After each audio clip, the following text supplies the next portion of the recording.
Well, we're good. Okay. So, are you done?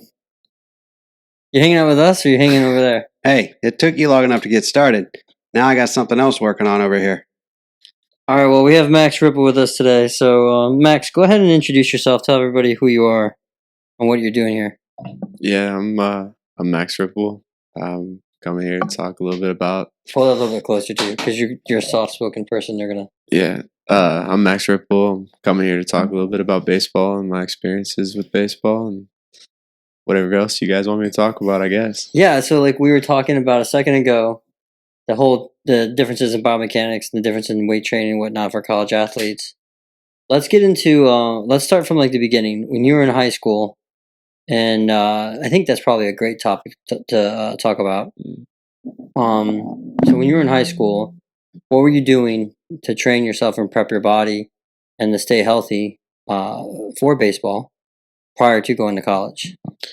I think it was a little bit easier in high school recovery wise after I'd play baseball, just because I remember being able to go out on Saturdays in the spring and play 3 games in a row on a Saturday and be able to jump back on a Sunday. And so I think my body was just better being younger, being able to handle all that. But having my mom help me out, her being a physical therapist, she was kind of getting me right too on top of that. But I think it was really just the stretches before the game, taking care of my body after. In the Florida heat, it's drinking liquids. It's just really making sure that your body's all right the entire time, and it gets a little bit more in depth when you go into college. So what did you do to keep your body right, or what did your mom have you do? Uh, I did a lot of shoulder mobility things. My mom would always have me doing T's, Y's, and I's, and uh, I didn't pitch as much in high school. I was more of a hitter, so I think that pitching is really where, if you're young and you're pitching a lot, I think you see a little bit more injury or uh, not even necessarily injury, just your body hurting more than if you're a position player. But I think those things kind of help me stay healthy all the way through it. All right. That sounds almost contrary to one of the things that Ray's been talking about the last couple of weeks. He's mentioned the Japan or Well, yeah. China. Let's talk about that in a second. But like my question was, I was talking to another coach about this, and it kind of goes into what you're thinking about the Japan story. But the discussion was, when we were kids in high school, there were only like 2 people maybe in the state that were throwing like in the 90s from high school. All right, and now How fast were you throwing in high school? I could get it up to 92. Okay. yeah, they have them on record. They have you on record for like fastballs are like 90 to 94. Yeah, Yeah. I didn't have the radar gun on. I didn't really. I was a hitter. I really didn't want to. Every time I was on the mound, it was just see how hard I could throw it, and I didn't care what I was really throwing. Okay. I wanted to go hit. Just burn them. Yeah. Yeah. Burn. 1, 2, 3. Sit down. Like, My turn. They'd say, "Yeah, it's hard," and I'm like, "Yep, I know. Give me the bat. Like, I'm ready to go hit." You throw the heat, get out of that inning and go and hit. Mm-hmm. So yeah, that was the question. Like, and now these kids are hitting. I'm not hitting. They're pitching. A lot of them in the state are pitching 90, 95. Mm. And then when they're in college, we just saw the World Series. There was a bunch of them that were throwing, 93 to like one kid was throwing up to 100. So like, what's the difference? Like, what are people doing differently now that they weren't doing when I was in high school, 5 years ago? Quick question. Who won the World Series, by the way? That College World Series? Yeah. Ole Miss. Ole Miss, okay. Ole Miss took it in 2, the first Okay. 2. But like, so this coach's perspective was it was all the band work, all the shoulder work. You see these kids sitting in, the dugout and they're hitting the bands and they're doing their, the rotation, the T's, the Y's, the W's, the I's, all that stuff. And then they're throwing heavy balls too. And that's controversial. Do you do heavy ball? I don't. No. And why is that? Really, because I haven't been exposed to it by somebody who knows what they're doing with it. Mm-hmm. My coaches have all been pretty old school and I believe in it in some way. I think that if you're gonna do weighted balls and do a whole program like that, you really gotta know what you're doing, because if you do too much, it's kind of a death sentence for your arm, I feel like. But if you're doing it right, then I feel like it could be very beneficial. And I just haven't been around the type of people that really know what they're doing with that in order to just say, yeah, let's do that and do it right. That's interesting that you say that, because earlier when I was trying to get everything working here, we were talking about weight training, Mm.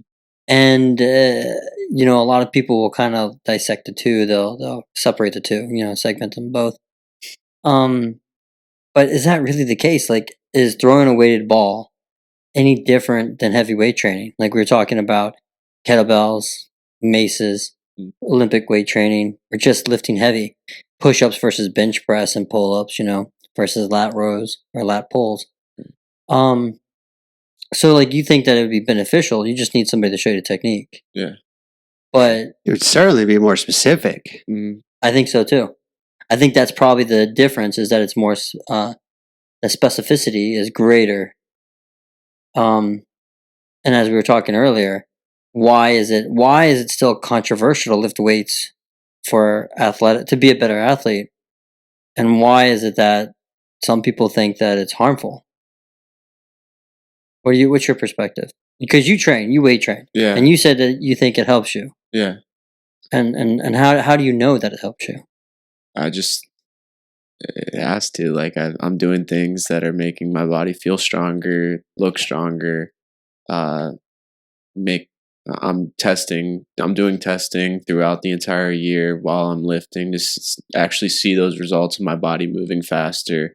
And I think that that's hard to test with weighted balls, because it's kind of a thing you kind of just like, you got to jump right into. If you're doing weighted balls and you're throwing weighted balls, you can't really ease your way into that as easy as easing your way into weightlifting. I can pick up a 45-pound bar and work on form really well, but if you're throwing the weighted balls, you're picking up the exact weighted balls you need to, and you're throwing them, even if you are working on the form, and so that's causing wear and tear, whether you're doing it right or wrong.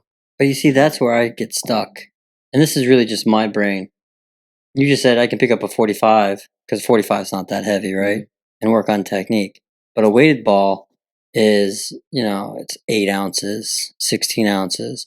I think 16 ounces is one of the heavier versions. And otherwise, some of them are like, 8, 10 ounces, 12 ounces. So if a 45-pound bar is, and when you say you're working on technique, do you mean for like Olympic lifting, or you mean like for bench pressing, or? Just everything, really. I mean, Okay, so why couldn't you do that with an 8-ounce ball? Work on just technique. How And heavy why is the baseball, first of all? 5 ounces? yeah, 5 ounces? 5 Okay. 5 ounces. So my question is, why couldn't you start with a 6-ounce ball, work on technique? I think that they have even balls that are like 2, 3 ounces. They're all very specific into like what you're doing. Obviously, I don't do it, so I don't really know. Right. But from what I've heard about it, is that it's almost worse on your arm if you're ripping those lighter balls and throwing the lighter balls than throwing the heavier balls if you're doing it wrong. Yeah, so I would think, so the whole purpose of weight training is to develop a sense of resiliency. And soft tissue tends to be resilient for tension and compression. And then hard tissue is resilient for compression and bending. And so, in other words, if you're trying to become more resilient with, let's say, jumping or squatting, if you can squat heavier weight, you tend to be able to. There's a carryover to like jumping and lifting weight and walking with weight and handling your body a little bit. So why not use a heavy ball to develop the arm, so a 5-ounce ball feels more like a feather? That's the idea, right? Yeah, To feel like a feather. right. But I hear this all the time, like, oh, if you're throwing a heavy ball, you have a greater chance of wear and tear and hurting your shoulder. That might be true, but where's the evidence for that? Who's done that? Like, why and how? How is that any different than doing heavy push-ups Mm-hmm. or Olympic lifting? Right. Right? And one would also argue that if you're doing the band work, that's at least 1 to 2 pounds, and that too is going through your shoulder. So why isn't that hard on your shoulder or causing wear and tear as opposed to the heavy ball? What's the difference, in my opinion? I think the balls are definitely more specifically targeting your arm and your shoulder. I think with the other lifts aren't necessarily specifically targeting that. It's I more, don't know. I think that it Well, could be. the band specifically targets Yeah. that rotation and however you use them, if it's shoulder extension or flexion and internal rotation, external rotation, you're trying to put those all together to mimic the throw as much as you can. Throwing a ball, of course, is the motion. yeah.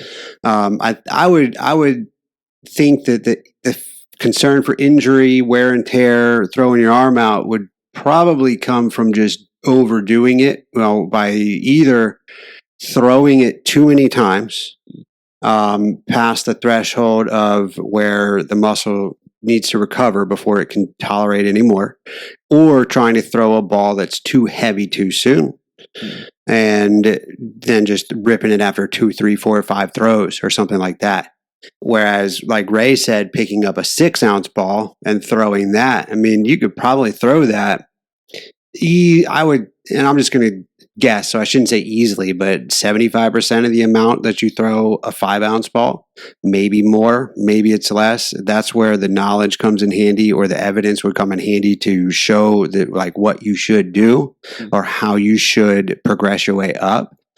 But an ounce, given it as a can be or could be a big difference. So it doesn't sound like a big difference. I don't know. How, Ray, do you know any protocols for weighted balls, or are you familiar with? Yeah, and I think it's absolutely fascinating because it's a contentious debate on both sides of the aisle, and your traditional baseball person is going to stay away from that, and they're going to think that the more pitches you have or the more throws you have, the more you're going to wear out the tissue and wear out the joint.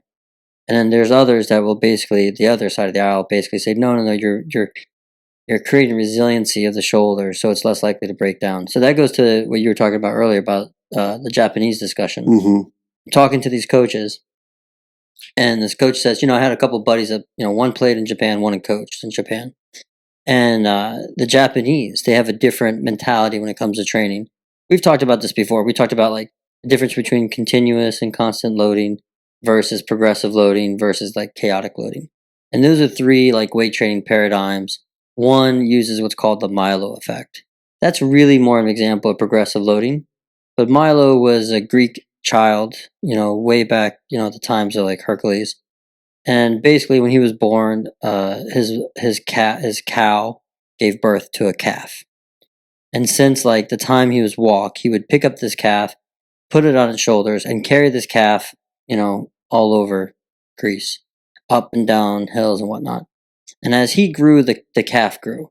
And the whole point of that was he got stronger and bigger and more muscular and more capable of doing things because he was constantly carrying this calf. That's the example of progressive loading. Whereas constant loading is, I'm going to work something that's challenging until it becomes a piece of cake. And then chaotic is you're kind of doing both.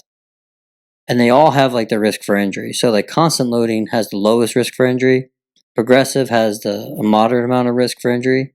And what you typically see is you see a cycle. You train up to a point and you got to take a break, like an off season kind of thing. And then chaotic loading, you have the highest risk for injury. That's one day you go in and do a bunch of aerobic work, and the next day you do a bunch of heavy training, and you kind of you mess with your numbers a little bit. It does help with performance, but it has the highest risk for injury. And then you have to cycle more often for that. But the Japanese, according to this person I was talking to, basically said that both the coach and the player told them that their pitchers, they have their pitchers throw like in practice 200, 150, 200, 250 times a day in practice. And but they're not trying to max out either. Right. Have you heard this? Yeah, my pitching coach up in Kent State, he played in the Japan League, and he told me all about what they do out there, and it's insane. Yeah. He said that he would have his starts, and he would throw on his starts, and then the next day he'd be throwing, he'd be long tossing, and then in the middle of that week before his next start, he would throw a 300 pitch bullpen. And in the Wow. MLB, those guys are throwing maybe 35 pitch bullpens. So in Japan, and he said they throw a 300 pitch bullpen. You have to throw it too, even if you are an American guy like he was.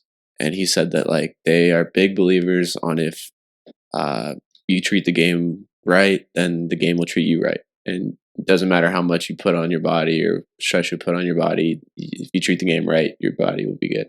And they're very specific with the technique and the mechanics, right? Yeah. So that's the point, is that they're emphasizing endurance. You're throwing like 300 times in a bullpen to build up the endurance. Because when game time comes, you're going to throw a third of that. Okay? And a third of that, you're probably going to try to max out on most of those throws. Do they max out? Did he say anything about them maxing out during that 300? No.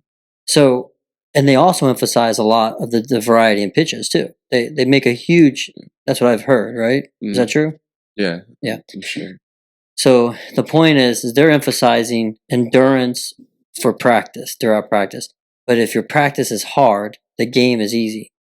So when game time comes and your shoulder's used to throwing 300 pitches, and you're only going to throw like 100 pitches in the game, you can go a little bit harder, you can go a little bit longer, and not worry about breaking your shoulder down. And it kind of, it's like training them for a marathon only to walk, 5 miles or 10 miles. It's supposed to be easier. The other thing that I was told is that they really, really concentrate on the different pitches as opposed to just fastball, fastball, fastball, which also helps because they're not trying to max out their velocity all the time, Right. which also may save the shoulder. Mm-hmm. I don't know. I'm not there, and so I don't know. And I know here in the States we count the pitches, we emphasize maximum velocity as much as possible. For the off pitches, what's the drop off? For the curves and the sliders and the cutters and everything else, what's the change in direction? What's the drop off in speed from that? There's a lot more that goes into it, but we want to max our pitcher out on those things, but we don't want them to pitch too much either. Right. So how do you reconcile the idea of, well, if I don't pitch when I'm younger, I may have a better shoulder? Yeah. Because I do think there's something to that. Mm-hmm. I don't know. What do you think? I think it's just obviously if you're younger, not necessarily not pitching when you're younger can lead to have a healthier body. I think it's staying athletic and being able to have those movements when you're younger, and then it will translate when you're older. So like for me, I mean, I pitched in high school, but like I didn't dedicate a lot of time to pitching. I until I got to college and dedicated to actually seeing how I was moving down the mound and how where my arm was coming out and my release point and stuff like that. And so I kind of just in high school was really focused on staying athletic and having a whippy arm, athletic arm that's moving quick. And I didn't really try to do too much mechanically. And what I realized in college is when you start doing different things mechanically, it goes away from what you're naturally doing. And when your body gets put in a different spot where it's not natural, you start to feel some pain or some aches and things like that. I think that's a good. Well, let's come back to that. What do you think of the idea of like the training regimen and Japan, where they're emphasizing pitch? The quantity of pitches, so you have endurance. What do you think about that? I think it's just different for everybody. I don't think there's one thing that's going to work for everybody. Some people might be able to handle that. Some people might not. I don't think that I would like doing that at all. I like after I throw, I like the next, if I throw more than like 30 pitches or 40 pitches, I'll be sore the next day and I like to take that day off. But I know people that they throw that many pitches, they like to go out the next day and throw the ball as far as they can. So it's kind of just your own body, your own like feel for it, and I don't really think there's necessarily too much of a method to it. I think whatever your body really feels and the quickest way you can recover from it Do you works. do you think that maybe if you went out and threw 100 pitches, that your resiliency for the first 30 would get better, and then maybe you could go even, maybe 60 pitches before you wear out? Do you think that like I don't know? Do you think that maybe that philosophy? Because I tend to like that philosophy that if you treat your body right, you're mechanically sound, you got the right technique, and practice should be hard. Focus on your endurance, and then when game time comes, game time's easy. It's easier for you, and you don't have to focus on all those little things, and your arm will survive. It'll be fine. But I wonder what the injury rate is with Japanese pitchers. I wonder how many of them go into pitching after like a year of pitching, they're no longer pitching, or after so many weeks of the bullpen, they can't go. Right. I don't know. But they do pretty well, it sounds like. Yeah, and I'm not too much of a believer in that either because I think that the game of baseball at the major league level is changing a lot for pitchers, and I think that it's going to start going to what we see with like the Rays doing a lot where it's bullpen days. Like statistically, most pitchers, you'll have your DeGroms and Garrett Coles and those just starters that are real freak athletes and can stretch it out, but you really see like with all pitchers your best stuff is within your first 30 pitches that you're throwing. And Right. so why not just get a bunch of pitchers, have them throw 30 pitches, 1-2 innings, and give your best stuff. The hitters aren't cycling back seeing you again, so they don't know what the new guy has coming from different arm slots. I think the game's going to change to that eventually. And I don't think that like really preparing guys to throw 100 pitches every outing is going to be necessary because they're just going to take that small portion. I think that's a great point. I think I almost like that too. I like both of them. I like both of them because I like the idea of one, you're building your body up to last, and I like the other point where instead of having like one pitcher pitch, in baseball it started back in the day, it wasn't abnormal for a pitcher to try to pitch a whole 9 innings, right? Mm-hmm. And maybe even an extra innings. But now you certainly see starting pitcher come in, they don't last very long. Then you bring your relievers and you bring your close. So I like that because you're right. Once the team is cycled around, or usually around the second or even the third time, they've got you, and it doesn't matter how hard you're throwing. They've got you timed. They know your tendencies, and also you're tired. But you throw in a new pitcher, the timing's a little different, the tempo's different, the arm slot. You're right. The arm slot, the release point's different. I mean, what an advantage to bring in a pitcher who's throwing, over the top, and then come in with a guy that's got a little sidearm action, and then maybe another guy that's throwing submarine. That's tough for a hitter and you hit. Mm-hmm. That's tough to like figure out, right? In real time. So I like that too because I like the variety. Yeah. And the difficulty, and it just makes them better hitters. Mm-hmm. Yeah, I spent a lot of time talking to the hitters on my team, and then some professional hitters that I know, and like picking their brain about it. And every single one will tell me the same thing: that hitting is all timing. And if you're on time for 100, you're gonna hit the same as if you're on time for 90. It's just being on time for it, having your foot set, being ready for it.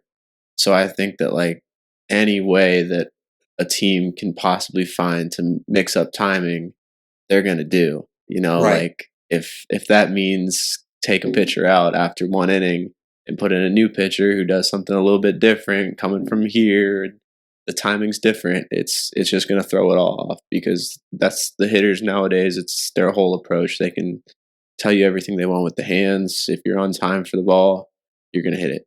Right. And so do you have a tendency to manipulate your tempo?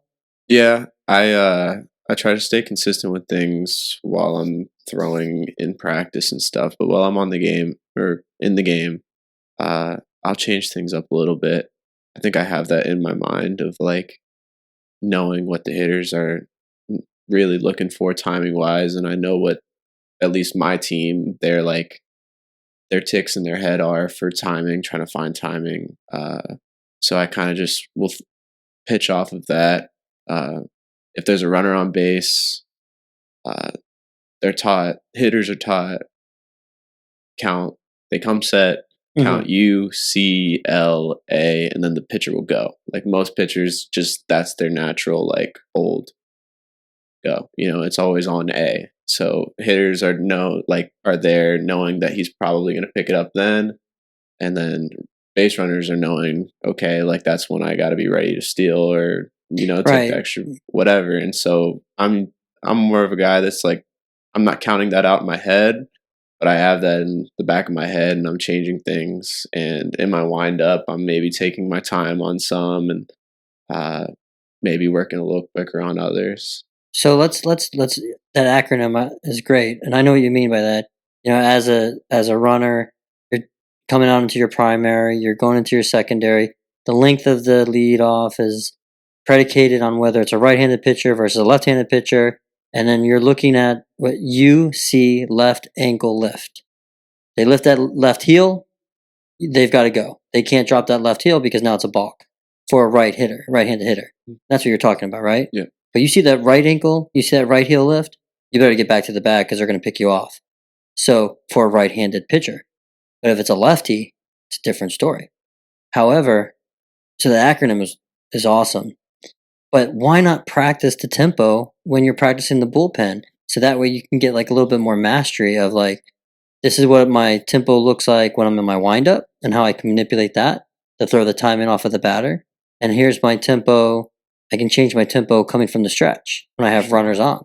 Why not try that? And as opposed to staying consistent? Or is that what you mean by being consistent? You're practicing the tempo even in the pen. Yeah, I mean, sure, I practice the tempo, but I don't dedicate as much time to it because I'm more trying to stay consistent with my arm path and being on time with my arm. If I'm going to do a bunch of different things timing wise to get that ball home quicker, I'm going to make sure that my arm's in the right spot in order to do that, because sometimes, me personally, I tend to have my body go first and my arms behind.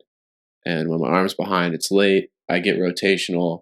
I fly out. You fly open. I miss up and in, or arm side and up. And usually that's when I'll see I get stress in my bicep. And so for me, a lot of that is just being on time with my hands and getting my hand where it needs to be at release when my foot strikes. Is that how you threw in high school? You were talking about whipping the arm. Is that that's the rubber band effect essentially? Body goes first. Yeah. Arm is whipping around. Yeah, I look back at some videos of me throwing in high school, and it was all body first and then just arm. It wasn't really too much getting into my legs and using that. It was more of just my body went forward and my arm had to speed up and catch up with my body. And that worked well in high school, but now it's starting to hurt you a little bit. Yeah, it's just inconsistent. You can't really get consistency through that. You can't locate as well when your arm's behind and having to catch up. If your arm's on time, you're able to really get out in front and reach for that outside corner on a fastball, or you're able to reach up and in and maybe take a couple miles per hour off on the fastball and just locate it where you're at. But when your arm's behind, you really just have to, you don't necessarily feel it, but you know it's behind because you can feel your body out here and your arm back there. And do you accelerate through your follow through as well? Do you focus on that? I'm not too focused on that. I'm more focused on accelerating through, like, to the ball, I guess. Just because I've seen a lot of pitchers do it very differently. I've seen some pitchers throw the ball and they land in a position where they're ready to field, and they throw 100 miles per hour. I think it's different for everybody, but I think what's the same is their arm is on time, they're getting in a good landing spot, and they're whipping the arm through that pitch. So, like, I think you bring up a lot of good points here. It sounds like, we talked about, like, how you're throwing naturally, and then you started paying more attention to the mechanics. And now, like, if you're not, observing those mechanics, that's when you tend to get hurt a little bit and tend to be off or inconsistent with the pitch. I think, though, like, in our world of physical therapy, I think in medicine in general, actually, or even just in training, I think we want to like believe in like solid mechanics for everybody, and we forget about those individual differences that make them special. And so a lot of times when we focus on, and I'm not talking about baseball, this is just in general, when we're being really nitpicky about one's movement, I think sometimes what we do is we screw the person up. And then I think to myself, well, is that even important? Is it even valuable for whatever it is that they need to do? And so I've like coming out and practicing that way. I was really big in that in the beginning. I really pulled back a lot. And I have to say that I see better results by just letting the person be them and move. Now I don't know what that means for baseball, but when I think about mechanics, I'm always trying to apply what's the naturalistic approach. And that's just who I am from a bias perspective. And when I think about like a pitch, what is a movement that's been around in human history that is similar to that of pitching a ball? And so when I think about that, I think about, hammering a nail into a wall, right? Throwing a hatchet, very similar to that. So like I think about like those little things, and I like to use them too as a way to like train somebody, you know. That movie King Richard? You saw that, right? Yeah. What was one of the things he did to like They threw the rackets. they threw the rackets? They were trying to throw them like so far, weren't they? They were Throw them out I of couldn't the. tell you, but they were throwing the rackets across to the other side of the court. And do you know why he had them doing that? Well, he had them doing that to like teach them how to serve, because serving is really it's a pitch. Yeah. It's a pitch. You're throwing a ball. You're throwing a racket that's going to hit a ball, and you're hoping that to hit that ball as hard as you can if you're hitting flat or topspin or whatnot. And those they hit the Serena and Venus. They hit up to 120 miles per hour. Mm-hmm. What is really interesting that I've discovered as of late is that, and this is where I think as a child, children should play multiple sports and should not play one sport all year long. I just feel that way. But if you have a child pitching and then they learn the serve for a topspin topspin serve is a curveball. It's a curveball. And it's the flick that produces the curve for the ball. It's the same damn thing. It's just different on how you're holding the racket. And then, of course, you can produce a cutter and a slider with a racket as well, because that's like a slice. Right. That's either an inside out, outside in slice, right? You can hit a flat ball, which is just a 4-seam, 2-seam pitch. It's really kind of interesting to see the connection there. And then also, you could also argue the same thing is true for like lacrosse, with the stick as well. But, and so like, or here's something that's interesting. You talk about flying open. Mm-hmm. And for the people who don't know what we're talking about, that just means he's throwing right-handed. So as he's coming forward, his body's coming forward and the left leg is coming forward. He's pushing off of that right leg. His left shoulder and chest is pulling out to the left, which is going to pull his right arm forward. Now, depending on where that elbow is, if that elbow is a little high or if it's more towards his hip, that's the opposite part of the right arm, the right arm. So if his left elbow drops towards his hip, his right arm will come up a little bit higher and he'll throw from over the top. Am I right so far? Mm-hmm. If the elbow's coming out towards, you say, his shoulder blade, that's what he means by flying open. His arm is now going to be, as opposed to coming over the top, it's going to be stretched out a little bit. His head's coming off a little bit. And so he's going to have a tendency to throw across his body. And in order to correct that, he's got to correct that with his arm. And so now he's got to have a different release point. The arm slot's different, which is just the position of the arm in the throw. And based on all that, he's got to use different parts of his body. And then if he does that a lot, you could get hurt. Yeah. That's what you're talking about, right? Yep. So, like, you're going to love this. What is a similar maneuver or activity to teach a person how to throw a ball? By pulling the elbow down and the right hand over the top, or vice versa. Do you know? Fishing. Huh? Fishing. Fishing? Yeah. Or throwing a spear. Okay. Think something else. Think something that you like that we're going to plug for. Kayaking. Kayaking, paddleboarding, canoeing. Okay. Think about that. And think about the resistance of the water. As far as like, you talk about weight training. Mm-hmm. I mean, I feel like you're paddling awfully high at that point if you're coming up here. Unless, I mean, well, that's why I said paddleboarding. So, like in a canoe, your elbow might be out a little bit more, but in a paddleboard, you may have to drop that elbow down. Have you ever paddleboarded? Yeah. Okay.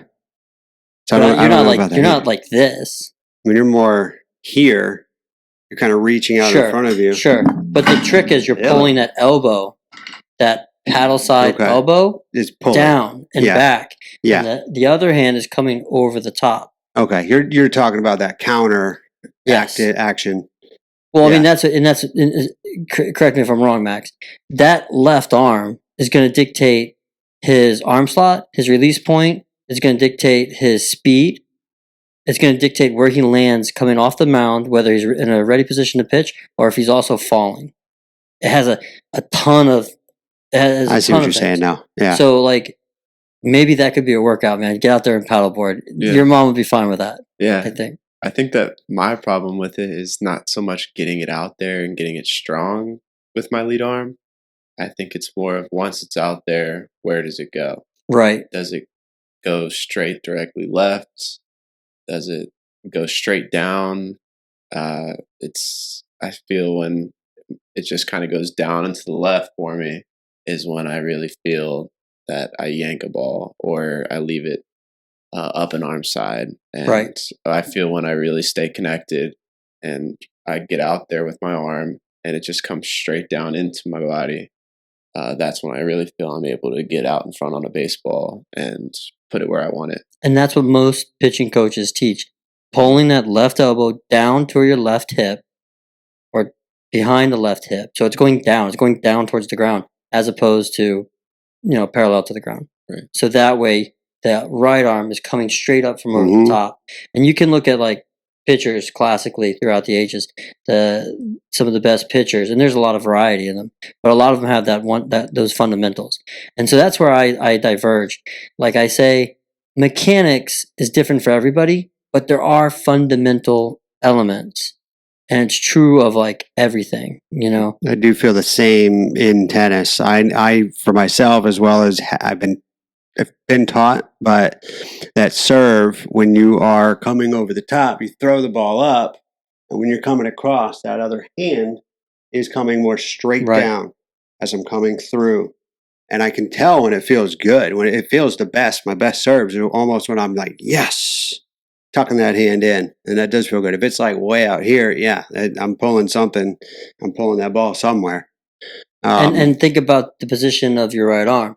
It's either coming straight up from over the top or you're coming out here. Mm-hmm. And that changes the trajectory of the ball. It changes the angle of the ball. It changes so many different things. And if you're trying to slice that ball, that's a harder slice as opposed to coming over the top. So like pitching is very similar in regards to those type of things. But when I talk about so these coaches that they talk about those little fundamentals, I just think some things go too far as like everybody should do this. Everybody should stand this way. Everybody should do that. And so when I say use paddleboarding as a way to train your arm, that's not necessarily just because of the resistance of the arm. It's because of the whole technique. I got you. And you get the technique, then you can start to pick up the resistance, the speed. Because when you start picking up the speed, you're going to get tired first of all. But the water is great resistance. It's going to give you a ton, especially if you're going against current. That's going to really work your arm. And that's a strengthening perspective as well as an endurance perspective and a mechanics perspective. But who knows? I mean, somebody out there is like, what the fuck is this guy talking about? He's going to kill all these pitchers and he's going to wreck the arm. Well, I'm just hoping that Max is still can pitch after we're done talking. If we didn't screw up his head too much, he's going to be thinking about No, I know. Yeah. But I think these are the concepts that pitchers are now using, which allows them to throw harder at high school and in college. But you're right about hitters. They had Jackson Wiggins, man, for what was it, for Arkansas? Was it for Arkansas? Throwing against Ole Miss. Yeah. He's throwing averaging. He's averaging 98 to 100 miles an hour. Yikes. 6'6", and I want to talk about that in a second. 6'6", throwing, averaging about 98 to 100 miles an hour. And at first, these hitters are kind of struggling. You know, he gets out the first inning. Those hitters are like, man, that guy can throw hard. Second inning, they didn't even cycle around. Second inning, they're hitting him. They're timing him. Mm-hmm. And once they start hitting him, just as hard as he's throwing the ball into them, just as hard the ball's coming out towards the field. And they just, they just loaded the bases on him. And then, of course, they're like, well, this isn't working. We got to pull him out. Do you think that was batter adjustment, or maybe was he still hitting the same speeds? Probably, right? No, he was. He was still, it goes back to what Max was saying. It's just hitters. It's timing. The timing. You know, there's not a hitter that I know of at the high levels of baseball that are afraid to see 100. They just say, it might take me more of a second to get on time for it, but when I do, it's going to be like seeing 90. Mm-hmm. You know, it's the same thing. Hitters just got to be ready for it earlier.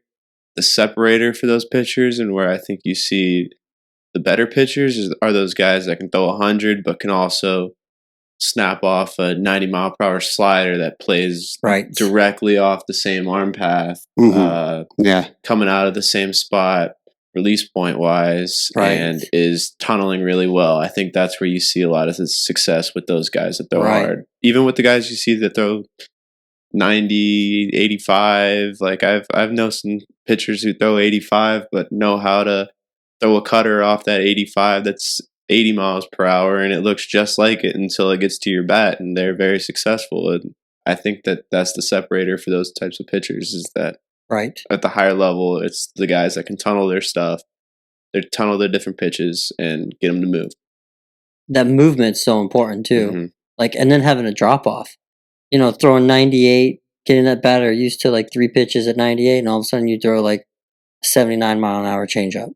Right. Like that's right. You know, and that's my point. Like, this kid was throwing heat. You know, he's throwing that one thing, and you have pros that are like salivating to draft him. Can you see that heat from the bench, like the batters in the bottom of the lineup? Oh yeah.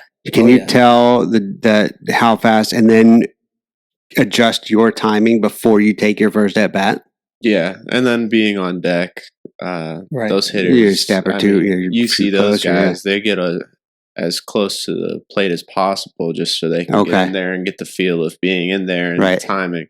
I see a lot of hitters that go up to on deck, and I feel like how it used to be in the older days is that hitters went up there and they grabbed 3 bats or some weights and swung it around and tried to get their hands to be quicker. Now it's like you're seeing guys go in there and they might not even have the bat in their hand. They're just up there. They're watching, thinking, when do I need to get my foot down when I'm in there? And when do I need to get my hands to go? That's interesting. It's big timing now. And if you're on time for the fastball, you're going to be a good hitter. And if you're hitting it in the opposing trajectory, which I want to talk about in a second, if you're hitting it in the right trajectory of that ball, the angle of that ball, it doesn't matter if you hit late, early, or on time, you're hitting the ball. Mm-hmm. And of course, I mean, if you hit it late, you might foul it off. But then again, you might hit it late, you know, oppo taco into the opposing field down the line, which is a hard ball for a righty. You hit it down, you know, down first base. That's a hard first base line. That's still a hard ball to field. You're on base. Or if you hit it, you know, if you manage to pull it and it goes down third base line, well, now you got like a double on that. So, but the Ole Miss pitcher, he was throwing like 78 to 88 miles per hour, 10 miles an hour slower. But the difference was, he's just a good pitcher, left-handed pitcher. He wasn't striking everybody else out, but he didn't have to. He was confusing the batter. He had a few strikeouts, but his defense was stellar. He was throwing pitches. These kids are grounding out or flying out. Innings over, and like 3-4 bats, and then all of a sudden Ole Miss comes up the bat, and they brought their bats. They came on at the right time, and 9,800 miles per hour. I'm ready for you. If I'm going pro, I'm going to see it anyway. Yeah. So I think that's really interesting, and that was something else I wanted to say. Wiggins is 6'6". The tall pitchers are like the dream, but this is where I find it very interesting because, like, in a lot of sports, your tall, lanky athlete tends to have a ton of power. Yeah. ton of power, and they're not necessarily muscular. They're not necessarily bench pressing lots of weight. They're not squatting a ton of weight, but they I think it's that lever. I think they have that long length that just adds to that power. And I was watching a high school team hitting, and this one kid steps up and he's like ripped, bulging out of his jersey and whatnot, and he hits the ball. He hits the ball well, did all right. And then the skinny little kid who's a little bit taller than him walked up, and the kid's like making fun of him because he doesn't. You got to get some size. You're talking about size, tall, skinny kid, and he starts raking the ball. He's tearing the cover off. I mean, he's hitting this ball. He must have hit out of like 20 pitches. He must have hit 12, 13 over the fence. He was just raking it. And his line drop, I mean, he was sick in the left center, right center gaps. And he walks away, and then like another kid that was watching is like, "That's why you work out, Jeff. That's why that's why you work out." But like, I'm curious to know at what point weight training, getting that mass, is more detrimental as opposed to maybe maintaining a natural weight training or physical training element where maybe you're not lifting weights, maybe you're doing more calisthenic based exercise. Jason Momoa is jacked. He doesn't really lift weights. Guy goes surfing and mountain climbing and does yoga. Like I think there's something to it. Lifting your body weight, holding your body weight, controlling it. I think there's more to it. And I think that permits more athleticism necessarily as opposed to doing Olympic lifting. But that I don't know yet. That's just me. That's where my mind's at right now. What, you got anything on that? No, nothing more than I had before. Really, Okay. I think that absolutely does not hurt you to be strong, and as strong as possible. Ain't nothing wrong with getting strong. Yeah, nothing wrong with that. Trademarked. Adam Meekins. Yep. Love that guy. Okay, so we're talking about these hitters, and I tell my kid, like, when they hit, don't just swing the bat, like swing through the ball. And I'm going to make my kid do this. I try to again naturalize the movement. When else do you ever swing a bat? And so when I'm talking to these kids to teach them what a bat is, I say, "Have you ever knocked down a wall? You probably have. Your dad's. You've knocked down a wall with a sledgehammer before, right? Yeah. That's what a baseball is. You ever like chop down a tree? That's a baseball swing. Obviously, it's more complicated than that. But imagine like that's what Max. I'm giving you like advice about Rocky. You go out, chop down a tree, put it on your shoulder, and use it as a paddle to cross a river. And you're going to be throwing 100 miles an hour, and you'll be hitting the cover off the ball. No, I don't know. But like those are the analogies to tell my kid. I'm like, you need to chop the tree down or knock the wall down. And I do think that like using a sledgehammer develops because the sledgehammer is heavy, and it's like if we're talking baseball, it's barrel heavy, it's ended heavy. Same thing with an axe. It's heavy at the end. So if you can handle that, and then you pick up a baseball bat, it might feel a lot lighter. And then next thing you know, that acceleration to chop down that tree or knock down that wall, that bat speed only increases. Same thing with tennis, Joe. Same thing. Do you ever throw wrenches? Because I heard if you could throw a wrench, you could throw a ball. I'm sure. They got some pretty big wrenches. Like those big red ones with the dial and you spin it. Yeah. You should get into plumbing, huh? Yeah, a plumber's wrench. That's what it is. Oh, man. No. I was just thinking, I've got actually a big log out on the back porch that I'm using or we use to carry. Just pick it up, carry it. And, it's really heavy. So I can't carry it that far. I probably carried it from the car to the back, and I might have just barely got it there. But doing, it was just what I was thinking about when you're talking about cutting down the tree. I'm looking at this pine tree out here like, yeah, that's a big tree. But that's what I tell my kid. I'm like, that's what baseball is. You're not just trying to like hit the ball, because you don't want it to roll over and pop up. You're trying to hit through the ball like you would try to chop through the tree. So the ball has, and for my kid, I say, I think this is something that's very interesting. Meeting Nick Bollettieri, talking to him about technique, talking to him about I got a chance to work over at IMG for a while in Bradenton, and I got to meet some awesome athletes. And this was like, I'm not going to say when because then somebody would find me, but years and years ago. And I asked Nick about tennis technique. And he said to me, and I thought this was very interesting. He is not a beloved figure in tennis. Like the gurus who do tennis, they look at him and they say, he just works on athleticism and he hires good tennis coaches to teach them. He's not like given the admiration, at least my perspective, that he deserves. So I asked him about the technique thing, and he said to me, and this is when Federer and Nadal were coming up. He said, "Listen, if you're going to try to hit the ball like that every time, you're going to lose every time." He said the technology is different. The ball, people are hitting the ball way too fast and hard than they did 10 years ago, 20 years ago. So if you don't know how to open up your hips and hit from that stance, if you don't know how to hit off the back foot, if you don't know how to come in and hit, if you don't know how to hit from all these different angles, you're never going to be able to play. Right. You can't just close off your hips, go in a C pattern, and hit the ball. And then there was something where he was like, and don't worry about your backswing. Your backswing does not determine anything. And this has made so much sense to me. The backswing does not matter. It doesn't matter how far you take your backswing. It doesn't matter how fast you go through your backswing. What makes the difference is from the point of contact through your follow through. If you hit the ball and whip your hand, whether you have a backswing or not, that's what's going to accelerate the ball. That's what's going to give it power. Now, if you come through quick with the backhand, your backswing, come through quick, and you continue to accelerate through from the contact of the ball into the follow through, you're obviously going to have more power. Mm-hmm. But the backswing doesn't determine anything. And I think that's one of the fundamental differences that we see in baseball.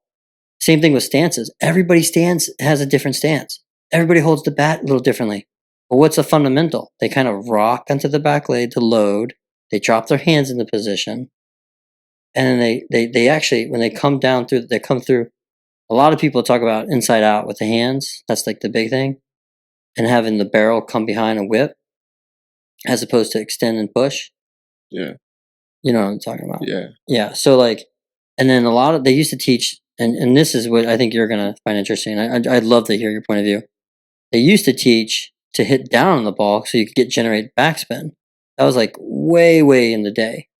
Then they started teaching, have a level swing so you can hit the ball and have a tendency to hit a line drive or hit a ground ball. Yeah. But now you look at like all these YouTube videos of Mike Trout and Harper and all these other coaches, they're actually teaching people to drop the head of the barrel like a -20, -30 degree drop. So that way you can actually go in the opposing trajectory of the ball. Yeah. And so if you hit it late or hit it early, you still make contact. And when you do, you're getting that lift for a line drive. Mm-hmm.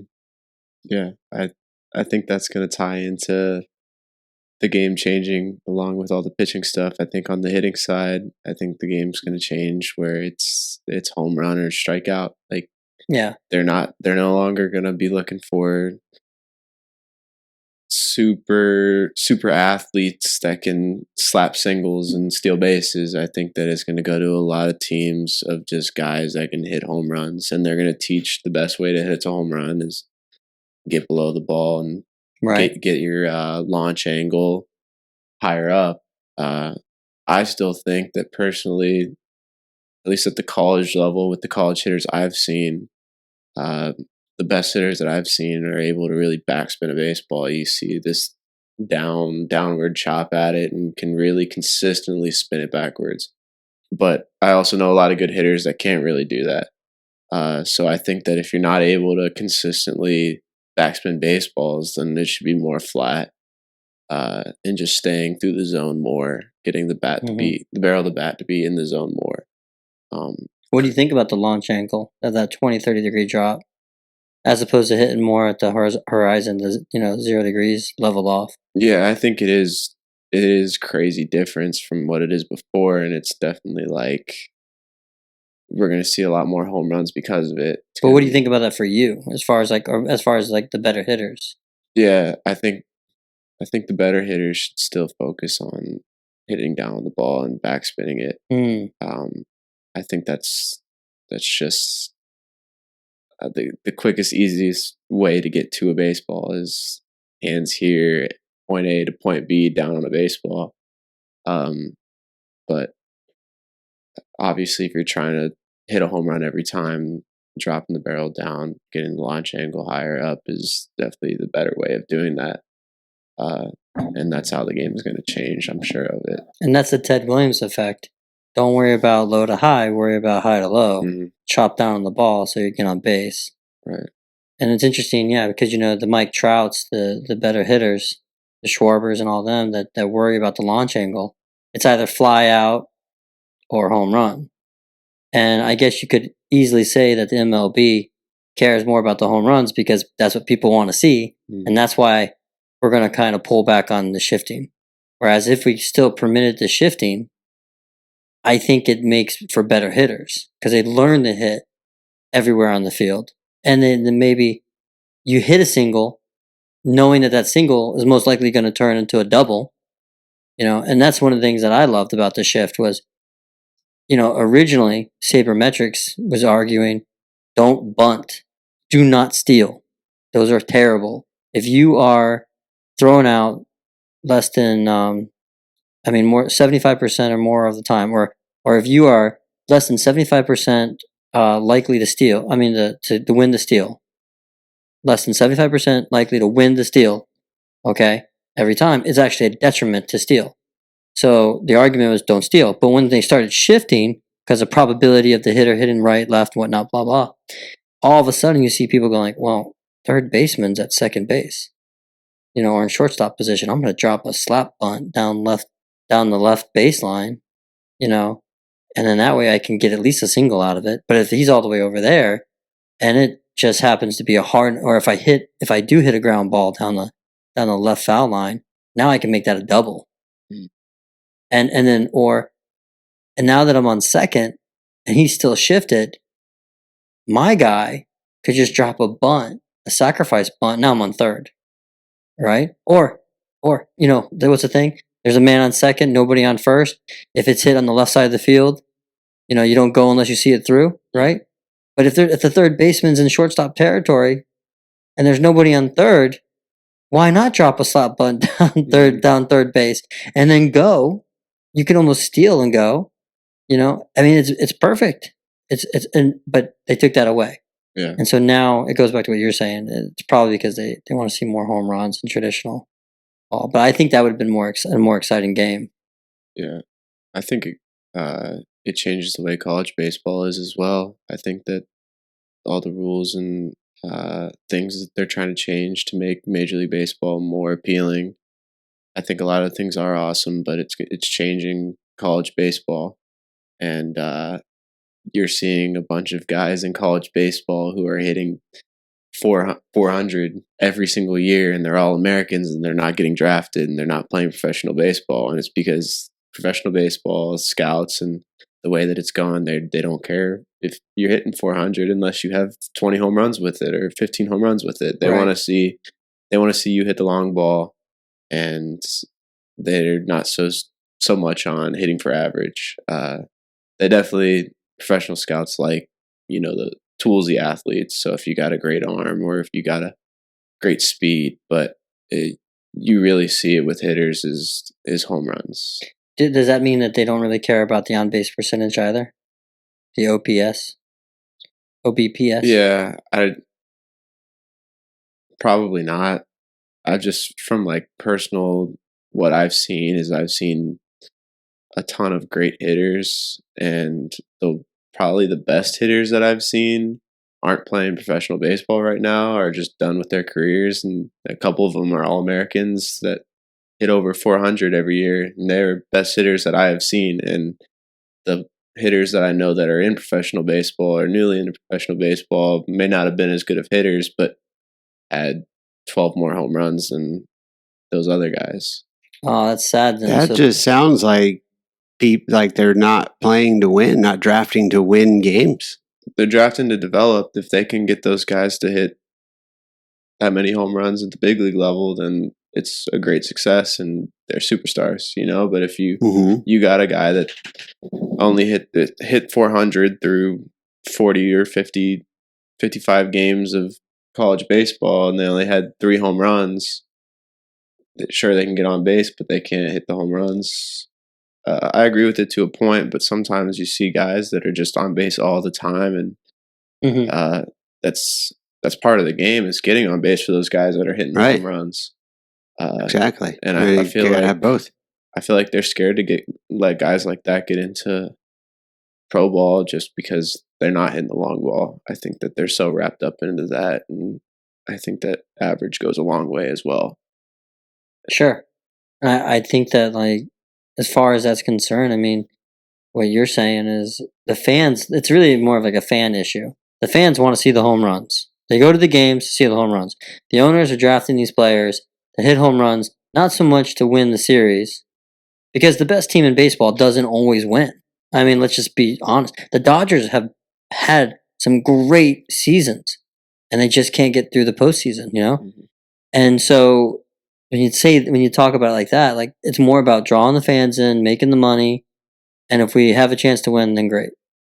But I I have to go back to the trajectory of the swing. I don't know. I struggle with the backspin hit and the level hit because you can only hit that ball at one point in time on the trajectory of the ball. I do like the consistency of a drop 30, drop 20 degree barrel because it's on this path, the opposing path of the trajectory of the ball, and you're more likely, in my opinion, to be consistently hitting the ball that way. Right. And then it does increase your likelihood for a line drive or a home run. But you drop that barrel a little too much, guess what? It's a pop out Mhm. or a rollover. Yeah. So I mean, it is like pick your poison. But I just feel like it's easier, and it makes the hitter that much more consistent. Um, I don't know, but that's just me. Yeah. So, um, I don't know. I do. Do you watch pro ball a lot? Yeah. Did you? Which one do you like better, the college ball or the pro ball? College baseball. I don't know if that's just because I'm in it, but Yeah. yeah, I think college baseball is just there's a lot more passion in it. Uh, there's a lot more excitement going on, especially at a Yeah. time like this when the guys are at like game 75 or 80 in the MLB, and they're just in the dog days of the summer for them, and it's Right. not like they're praying for a 1-0 baseball game, win or lose doesn't really matter to them. But those college guys that worked, you know, their asses off to be in that position in game 40 and they're Mhm. ready to go, they all bring it, and I think that's exciting to watch. I think that you see more pure baseball in college ball too. You know, I really wanted my son to meet you. He's doing All Stars right now, and I don't know if your mom told you that he was in the World Series last year for the Cal Ripken World Mhm. Series. And I just wanted to meet you, and talk to you a little bit. Uh, and so his homework, was to watch the College World Series, and you definitely see, like, pure traditional baseball and strategy and the approach.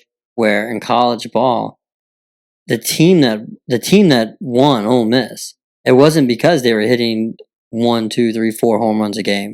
It's because they were consistently getting on base. Mhm. They were good base runners, but their hitters were just hitting singles. They weren't. They were just disciplined. And they had a couple of calls that went their way, but the pitching was, you could argue pitching was okay, pitching was all right, but they got the job done, and their hitters got the job done, and guess who won the series? You know, Yeah. and they beat a really tough Oklahoma team. OU looked great. Mhm. They beat a really. I thought Arkansas was going to go all the way. I'll be completely honest. Yes. Whew. And Texas A&M. I thought Texas A&M also had a chance, but Yeah.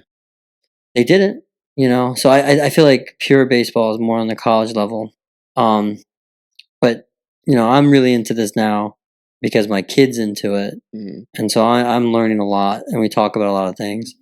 And one of the things I wanted to ask you what your perspective was. I know you used to be a switch hitter. What happened? I did. I used to hit You- right-handed. Oh, I thought you were a switch hitter at one point. Mhm. Okay, you always hit right-handed. Yeah. Okay, I thought you were a switch hitter, and that they said, "Hey, no, you're gonna hit right-handed now." There goes Ray making shit up again. Well, my kid is a switch hitter, and last year, one of the coaches was like, "Nah, stick with the right," and it's probably because for my son wasn't the most confident, and then his power side is the right side. But then he's, after that, he's like, "That's it. I'm switch hitting all the time, every time. No one's telling me any different." And his OPS and batting average all went up, and he's a consistent leadoff hitter. That's just what and he can hit the ball to the fence. And what does he do? Does he decide when he's walking to the plate based on the right hand, left hand pitcher which side he's going to hit? They let him make that decision? Yes, he makes that decision. Okay. And he had a coach recently. He switched up. He has so his right side is his power side. It's not that much more powerful than the left-handed side because he's hit so much from the left. But he got to see a lefty. He got so excited because now he can hit right. But he's got very fast hands. I'll tell him I'll tell you what I do with that. How he's developed, I think. It kind of goes back. It'll probably bring us full circle. And so he had he grounded out. And the coach goes, "You know what? I want you to hit lefty all the time." And he's like, "What?" No, like, are you kidding me? Now, it just so happened he went 2 for 3 that day, at the bat. And he comes and he tells me, and I said, "Listen, you do what you're comfortable with." Now, this is a coach, an assistant coach. And if he hears this, he'll probably get pissed. But I don't know how many people listen to this anyway. So, anyway. So he goes to do it again, and the coach says something to him, and he goes, No, I'm going to hit the way I want to hit. And then the head coach, the manager, comes over, and he's like, "What's going on?" And he's like, "Oh, I'm going to switch it." And he goes, "You do what is comfortable for you. If you want to switch it, switch it." And of course, he goes righty at that point on the lefty pitcher, and he hits a double. And I'm like, why are you trying to change his kids? Let him. How old is your son? He was a 10 at the time. Okay. But he's 10 years old. And then on top of that, he writes and eats with his right hand. If he serves a tennis ball, it's with his right hand. He has a right-handed forehand, a left-handed forehand. For whatever reason, and I'll tell you the whole story real quick. I really like to see what you think. For whatever reason, he prefers to throw a football and a baseball with his left hand. But if he golfs, it's right. He's a righty. So a couple of years ago, 2020, we're playing ball, and he overhears a coach say, "So-and-so is the best player in the team." And he goes, "Dad, we need to be objective." We're walking back to the car. He's like 8 years old. We need to be objective. This kid, he can throw very hard, but he's inconsistent. Okay? He can never fully strike somebody out because he's so inconsistent. And he can't hit first base because he's too inconsistent. He doesn't catch pop flies all the time. He doesn't always get the grounders. He's a good hitter, but he hardly ever hits. He's a power hitter, but he strikes out a lot. He goes, "Dad, I get on base almost all the time. I never strike out. I hit the target every time. I throw more strikes all the time. I can catch pop flies and ground balls all the time. How is it that he's the best player?" This is just his competitive streak, right? I had to say, "Listen, that's because he can play every position." And he goes, "So can I." And I said, "No, you're playing as a lefty. You are only going to be a pitcher, first baseman, or an outfielder." And he goes, "Huh, teach me how to be a righty." and inside I'm like, yeah, right. So, we play around with that for a little bit. And the following year, we'd gone to a new park closer to our house. It's supposed to be Better Park anyway. And I told the coach, I said, he's been playing with his right hand too. He's been doing both. And like, what? And it just so happened they never worked with him on his right hand. So when the World Series came, they're like, Brandon throws righty. We just threw him. We need another pitcher. Can we throw him again? So he thought he could throw Brandon again. And so he's looking at him in the bullpen. He goes, he's just inconsistent. And he's like, I'm like, well, you should have maybe worked with him a little bit, when you had him. So fall comes, this one team, you know what I'm talking about. There's a travel light team, and they were begging begging for him to like play. And I didn't want him to play because I wanted him to shut down for that, play something else like soccer or something. And he said, "No, Dad, I would like to play." So he played, and I told them, he plays with both hands. Well, they relegated him to the outfield because he's very good. They put him in center field. He's very good at outfield, and at this age, I guess not a lot of kids are. And so he went to the coach and he said, and we had problems at third base and shortstop. And he said, "Can I play third base?" And they said, "No, you're a lefty. You're only going to play those positions." And then he was very mad. And I said, "Well, go talk to the manager, the head manager." And he did. And the manager told him the same thing. And he was really upset. And so I said, "Remember I told you he can play as a righty too." And they go, "What? He can? Does he have a glove?" I'm like, "Oh yeah, because he's been practicing." "Well, Brandon, play with your right hand." So he grabs his glove, he starts to, cover first base because that's what he was doing at the time as a righty. And they're like, "Go to third base." But that was like the last game, so I didn't get really do much. And then he said to me, he goes, "That's it. From now on out, you're going to work with me to play righty and lefty. I'm going to play infield as a right-hander. I'm going to play outfield as a left-hander. And I'm going to switch pitch when I pitch." He was like all of a sudden. And I've always talked to him before that. I was like, "Are you sure you want to do this? Do you really want to do this? Why don't you just stick with the left? Be fine. Just deal with." "No, we're going to do it. We're going to do it. We're going to do it." And so now he's throwing with his right and his left. And I kind of want you to see it. Tell me what you think. But now he's like, "Dad, we're playing fall ball." And I'm like, "No, I don't want to do baseball here." He's like, "No, we're playing fall ball because nobody knows that I can really play with my right. And I'm going to show them that I can play with my right. And I'm going to switch pitch next spring." And I'm like, so I'm at the point now where I'm like, what do I do? So I'm gonna let him do it because that's what he wants to do and he's having fun. And I'm just telling him, if you're gonna do it, you better tear it up because anything less, it just is not gonna do it. It's gonna make you look bad. You have to tear it up. Thoughts? Yeah, that's something I'm not familiar with at all. Like, I don't know what kind of benefits or harm it could do to do both. Hitting wise, I think that it's whatever it is that you're comfortable with, do it. If that's going in there lefty against righties and righty against lefties, and that's what you're comfortable with, go in there, trust it, have the plan, be comfortable. But throwing wise, that's actually awesome. I don't really know too much about it, so You don't think he should probably just stick with one hand? And I don't know because you're seeing new things come out with baseball, and there's a new guy in the draft prospect list now who's in high school, and he's throwing 93 from the right side and 89 from the left side. And honestly, I look at that and I don't think it makes much of a difference. They're gonna use him as a lefty because he throws harder as a lefty and whatever. But it's never bad to have options. I know that, and be able to do more things and be more versatile can never hurt you. yeah, but it certainly takes away the platoon effect too.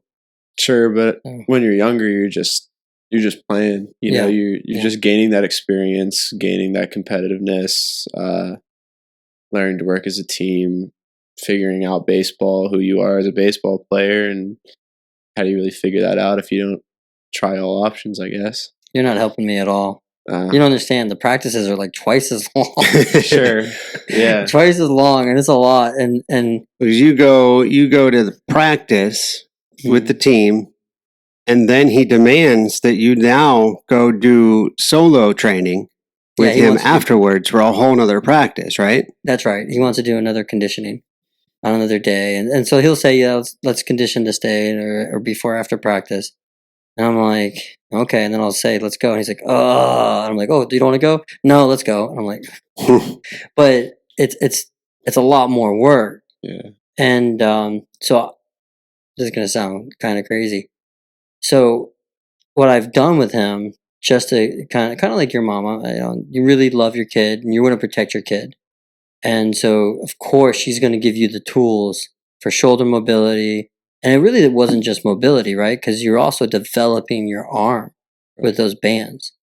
So that's what I do with my kid. And so from a young age, it's always been like a very thin, barrel heavy bat. So when we condition, and again, he likes to condition, it's let's swing a heavy bat and we're going to hit heavy balls. And then we'll go to a lighter bat, but still somewhat heavy, hit heavy balls. And we're working on really the contact point and the follow through. And a lot of that is like hockey players make great baseball players. Lacrosse players make great baseball players.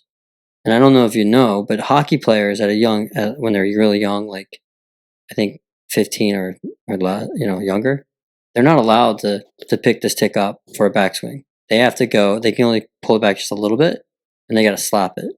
So they learn how not to. They don't really have a backswing. But they have to learn in order to get the puck to go. They learn naturally how to get that contact, and they develop their exit velocity that way. So with him, I'm like, okay, same concept. We're going to use a heavy bat, heavy balls, heavy bat, heavy balls. Now we're going to use a lighter bat, regular baseballs, and I'm going to throw them as hard as I can to you. And you're going to have to time it. Because if you can time at this age, I can't throw that fast. But if you can time a pitch that I'm throwing, okay, and then I'll do like slow pitches to him. Because now he's got to develop his power. Can't just use my power now. Now you got to use your power. And let's see, and we'll do it on the field. So we're going to look at the outcome. This is called knowledge of performance and knowledge of results. Okay, where are you hitting the ball? Are you hitting the ball to left center or left field or right field? We're trying to even it out actually. And how many of those were grounders? How many of them were bloopers and line drives and whatnot? But because of this, his hands have become very fast. And his timing it's really helped. So much so that when he sees slower pitches, sometimes it throws him off because now he's off on the time. But he's learning now. I need the rubber band effect. I need to stride first, and then pull my hands through inside out so the barrel makes contact on a changeup. If I thought it was going to be a fastball originally, especially if I'm behind in the count. So that's helped him with fast hands. And I've also done heavy ball training with him as a kid. And something simple as like lay flat on your back. Here's as a 5-ounce ball, 6-ounce ball, and just throw it up to me. But it's my thought, and he does pull-ups and push-ups and stuff like that. So we do only calisthenic based stuff. But it's my thought, and we do long toss. It seems like everybody who knows anything about pitching loves long toss. Is that true? I don't long toss, but you don't like long toss? Not really. Why is that? You're the only person I know who said that. Yeah, I just in the off season longer than what I would normally do. I'll longer toss. I guess not necessarily long toss, but I like being. I gotta throw 60 feet 6 inches. I like being able to be efficient through 60 feet 6 inches. And I feel like when I'm throwing that long, I'm like I'm throwing it up in the air and it's elevating a lot. I want to be like go out to 90 and I want to throw it through 60 feet 6 inches and get it to 90. And so like I'm always kind of throwing the same distance, even if I am pushing it back a little bit or not. Do you do any window training? Do you throw it through any windows or tires or any slots or anything like that? Not really. Not specifically that. I think it's more of just my catcher sits there and shows me the glove. And, if I hit the glove, I won't hear anything from him. If I have to make a move, he'll probably throw it at my feet or tell me, So yeah. I have some catchers like that are really good, and you'll learn quick if you don't hit their glove. Okay. And what do you think about the new catching techniques that they're using now? I like it. You like it? Yeah. As a pitcher? Mm-hmm. I've heard, and I'm around like a lot of traditional guys. Nobody seems to like it. I've only met one other person I like it. To me, it makes sense mechanically. Have you seen the changes in catching? No, I'm not. I'm not in it. So like catchers traditionally would stay in their squat Mm-hmm. and they would show the glove and they'd have to stick the catch. And then they would argue you got to frame it. So if it's out here, you're trying to pull it back into the zone. Now, framing is kind of like framing, right? They call it receiving now, though. Yeah. So what they're doing is instead of staying in the squat, they may start in a squat, but then they'll go into like a secondary and sometimes even a tertiary position. So then they'll kick the leg out, and so they're in a squat. It's like a hockey goalie. They'll kick the leg out to the side, or they'll kneel down on one knee with the other knee up, and then they take their gloves. They'll flash the glove to the pitcher. They'll drop the glove with it still open, okay, to the ground between their legs where the space is. And then they're receiving the ball in a clockwise or up and down fashion. Okay, so if the pitcher throws it inside, they're receiving it inside and pulling it into the zone to present to the catch to the ump. And what's really interesting is that the argument is by doing it that way, you block more balls. What everybody I know says no, they hate that. They don't think that they do. But do they look like they block more balls for you? It makes sense to me They're because lower to the ground. You're just able to be there. It's right. You think maybe it's harder to move left to right when you're down in one knee, but I don't really see catchers having moved left to right terribly that often. No. It's more of worrying about up and down. That's usually if you're pitching and you're pitching well, your misses should be up and down to the spot. And so really the catcher being on one knee, I see that like it gets him in a better position to work that ball up, the low ball That's up, right. Into the zone, or take the high ball and stick it down into the zone. Right. Stealing more strikes. See, I see that too, and it makes sense. I don't understand why people don't like it. But basically, instead of starting in the middle, if you think of like the zone, like a box, instead of starting with the glove in the middle, and you as a catcher, you have to be able to read the ball and figure out whether it's going low or going high. Right. So you've got two ways to go. These guys are starting low, and they're working their way up. Mm-hmm. So it's one direction. So they're not having to guess so much. So is there a thought about when you talk about framing it, you catch it and pull it back to the middle? Is that because you want the umpire to think that this is where the pitch was, hoping to glean a strike? Yeah, you're trying to steal a strike. You would think it seems like it would also help that as well, because now the umpire isn't seeing your glove move from here out and back. He's just seeing your glove catch the ball, or not seeing you catch the ball because it's so fast. So you're down out of there and then just catch. That's the two things that the umpires that they've said this is why it's better. Mm-hmm. So one, you're starting low, so if it's in the dirt, you're already there anyway. So you can just scoop and drop. One of the things that catchers tend to have they beat up their bodies. So the last thing you want to do is be in a squat, come up into your secondary, just to drop down onto both knees. Mm. That plays a toll eventually, right? These guys don't have to do that anymore. They can just drop one knee, or because their glove is covering the space between their legs and the leg is spread out, it's a small space. So if the ball's coming low, it's just going to hit off the pad. It's going to stay in front of them. Or they can scoop with the glove and drop over it to keep it from passing them. That's one thing. If they do got to go left and right, you're right. They're just as springy. They can go left and right. But here's the thing. If their leg is kicked out long ways to the outside and the pitcher throws it outside and it's low in the dirt, a lot of the times it hits their leg. It hits the padding and it's still in front of them. It's not past them. So that's another benefit. The other benefit for the umps is it takes away a point of reference for the strike zone. You've heard this. Mm-hmm. You go ahead and explain it. You can probably do a better job. Basically, like if you're kind of sitting in the same position as a catcher the entire game, where you're getting to that squatting position, you're staying there. The umpire's not necessarily looking to see where the ball is crossing. It's kind of seeing like where on my catcher's body is it entering the zone. Like, so if he sees it shoulder to shoulder on the catcher, he's going to be able to say, okay, this ball that's crossing right here, that's a strike. If he's like down on one knee and getting to the outside, it's going to force the umpire to kind of move to keep up with him, but also the catchers are able to kind of like sit up pretty tall while they're like down in a kneeling position. And so for those lower pitches, it's the ones that are really low, the umpire can't really tell on his body where it's at because the umpire will kind of be offset on it, and the catcher's view will kind of be blocking it a little bit, and he's able to just a good catcher will be able to work the ball up. Umpire's kind of just seeing, okay, where is his hand sticking at, Right. calling it off that. Yeah, the ball's coming in so fast they can't see where the ball's sweeping. They just see where the ball's being caught. And Right. what is the catcher? How much movement is the catcher having to go through? I mean, if the catcher's falling out, if they're starting off in the center and they're falling outside, low and outside, looks like a ball, even if it's a 50-50 or 60-40.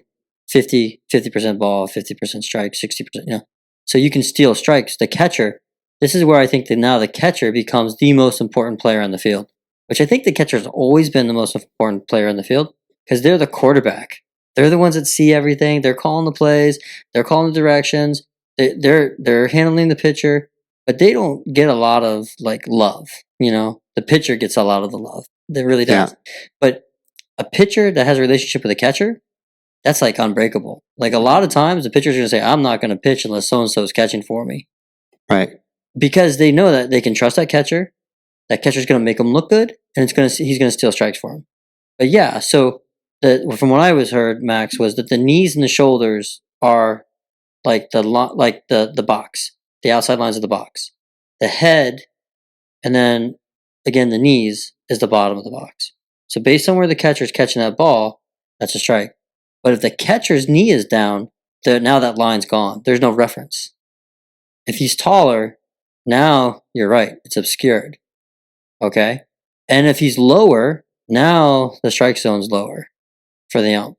So if they're catching it lower and they're doing it clockwise, they're catching it low, coming here. They're not coming all the way up here like framing. It's like in the middle, stick, middle. They're catching it and they're pulling it. They're trying to pull a 60-40 or even like a 70-30 into more of the 50-50. And the ump might still call it a ball, but you have a higher risk that the ump also calls it a strike. So you turn a 70-30 and the pitcher's like, shit, shouldn't have threw that, to a 50-50, and he goes strike. That's less pitches for the pitcher, so you're saving his arm, and you're making him look good. So it's like probably one of the most valuable things, in my opinion. And I don't know why so many people hate it, but I think that's the future, and that's going to, again, it's when I look at it from a naturalistic perspective, you're thinking hockey. I probably have to think about a couple of other things, but that's like, I just think there's so much carryover there, and I think it's awesome for the pitcher and the catcher. Yeah. So I think it'll hurt the future if they go to robo umpires. I think that takes away everything that a catcher's supposed to be, and they'll just eventually just stick whoever back there. If you can catch a ball and have a strong arm, you can go back there and catch. I think there's a lot more to catching, and it's really an art. With the guys that I know, they take a lot of pride in catching and are really good at it. And you really see a difference between a guy who can really catch it or can kind of catch it. I mean, the catcher is a superb athlete. They've got to be able to receive that ball, try to pull strikes, they've got to be able to, they're also like dictating the plays, trying to read the hitter, talking to the coach, talking to their pitcher. They've got to have one of the strongest arms, if not the strongest arm on the team, because they're going to have to throw downs. And they've got to be pinpoint accurate on those throwdowns, right? And back in the day when you could tackle the catcher, you had to be like the toughest damn guy on the field. So it's. But I think that's where the future is going, and I'm not liking it. I don't like the fact that pitchers are now specialists. They're not hitting. Hate that. Now you have more DHs. I think that's great because now you have more people that can play. But I like seeing my well-rounded players, my athletes. I hate the idea of. I don't mind using a robo ump for the strike zone so much, but I still like the ump there just from a traditional perspective. And I do like the idea with the advent of this new catching technique that maybe the robo ump isn't that great. Maybe it's cooler to see the strategy and the tactics of the catcher and the pitcher working together to fool the batter, who is a 300, 400 BA. You know what I mean? It gives it so much more variety and spice. But that's that's the future. As a pitcher, what do you think about being a specialist? You know, like the MLB's looking at you guys as. I I I don't really like it. Just because I think it takes away a little bit of the need that a pitcher would have to have some athleticism. I know a lot of pitchers and a lot of very good pitchers that all they can do is throw a ball from pitcher's mound to home, and they can do that really well. But if you tell them to go out to shortstop and field a ground ball and throw it to first base, they could not do 10 out of 10. They're messing up. And so they get really good at doing one thing and doing one thing. And so that's what I kind of tried not to do is like I sometimes go out there before practice with our infielders and go just field some ground balls. Or if I can't field some ground balls, they always look for guys at first base so they could throw it across and just like work some athleticism, like do stuff that like I haven't done. When I play catch, I'll do my whole catch routine. And at the end of it, I'm throwing from sidearm slot or pretending I'm the shortstop and throwing it from here and there and however I can, just trying to keep athleticism. And I think that like doing that kind of is pushing it away. They're kind of just trying to make sure that pitchers are just doing one thing and it's taking the ball, throwing it for the pitcher's mound and throwing it home. Right. Also, I jump into the cages too. I'll hit with our hitters every once in a while, and I really enjoy it. And it obviously, like I can hit, I still can hit. So like that's why I kind of like it. But also at the same time, like it shows that I'm a little bit more athletic in what I'm doing than other people. Sure. It sets me apart. Where if I didn't have that, then it'd be harder for people to set apart in that way.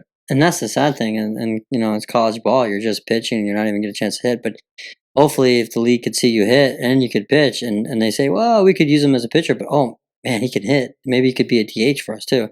Gives you a little bit more variety, you know, and more development and mold. Yeah. Makes you more malleable.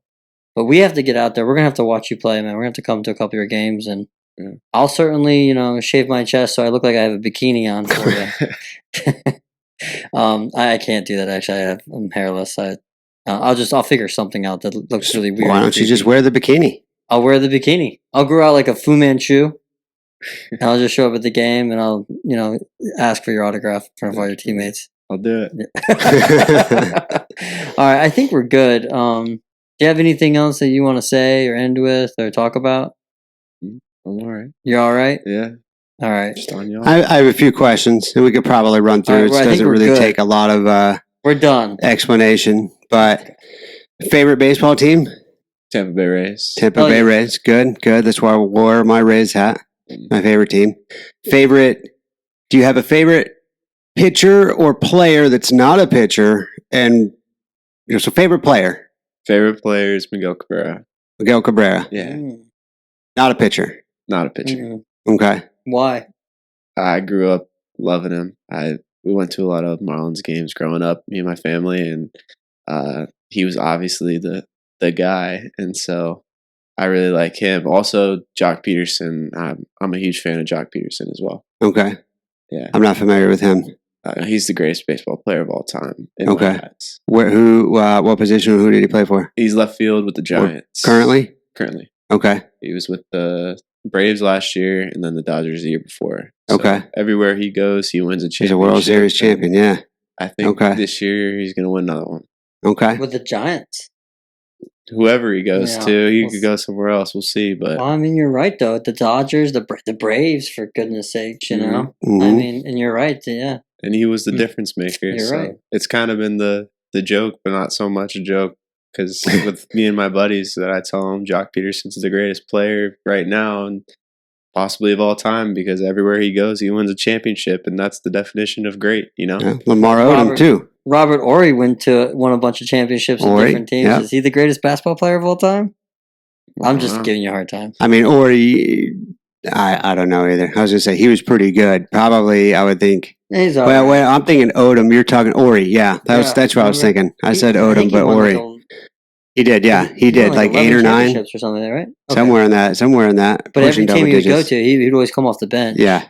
This is before your time.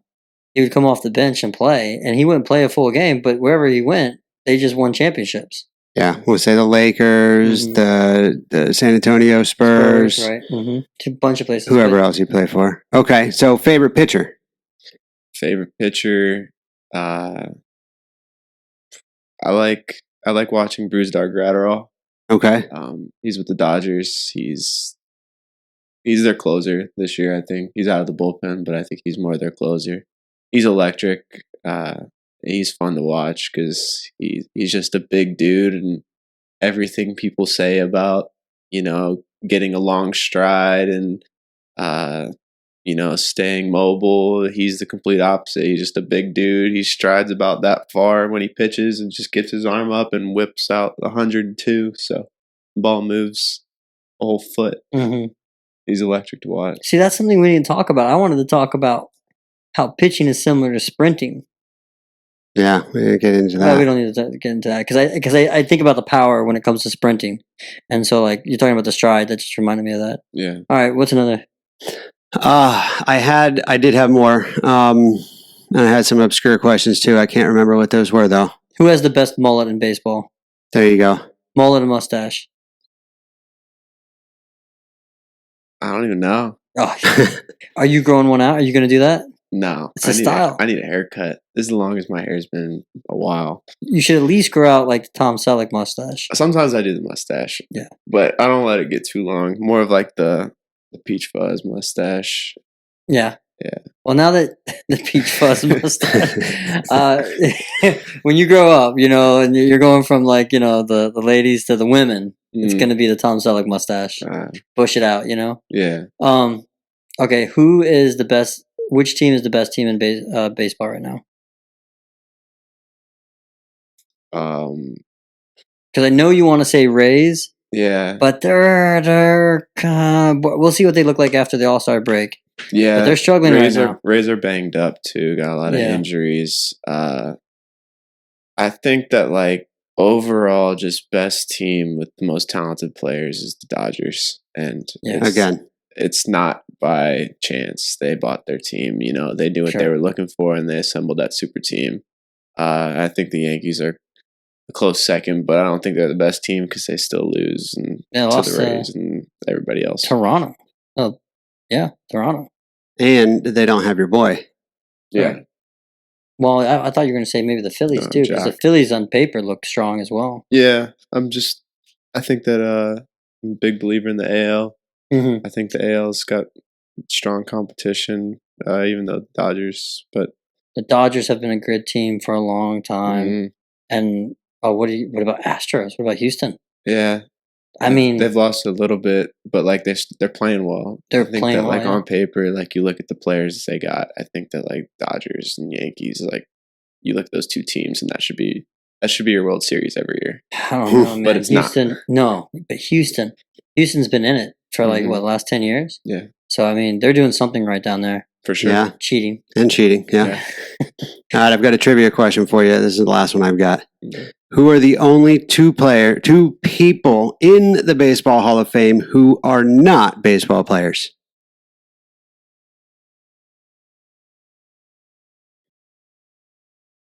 Well, they'd have to be coaches or something, wouldn't they?